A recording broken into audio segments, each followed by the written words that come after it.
We finally have a little bit of good news to report here, and that is that in cities across the country, charges against Black Lives Matter protesters are being dropped at phenomenal rates. In fact, at least 90% overall, and in some specific areas, much higher rates than that, of these charges against BLM protesters from last year are being dropped. And the reason is because there isn't a shred of evidence that police officers were able to provide to suggest that any of these individuals committed crimes. Here's some specific numbers for you.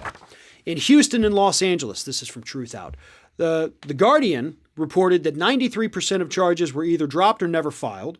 In some cities like Dallas and Philadelphia, that number rose to 95% of charges dropped or never prosecuted.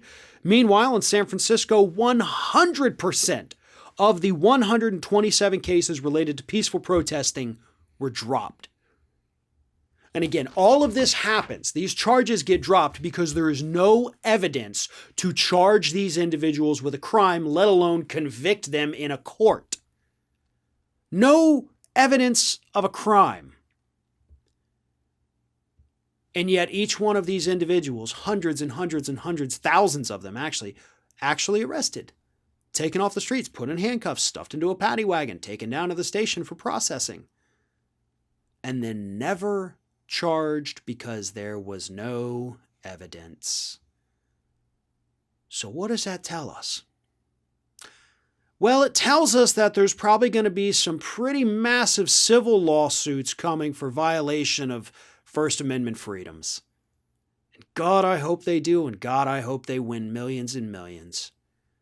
Because these police officers, because they have no evidence, this proves that they took these people off the streets just because they wanted to.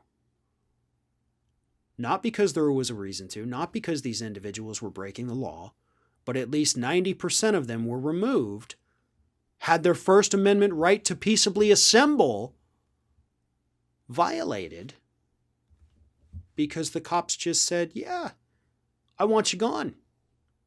Here's your handcuffs. Come with me. That's what we're dealing with policing here in the United States today. That's what we have to work with in this country. The First Amendment rights of American citizens are just being trampled on because these wannabe little Rambo, thin-skinned cops don't want people in the streets. They don't want people to protest them. Because let's not forget, that's what all this was. That's what these protests were about. It was about over-policing. It was about police brutality.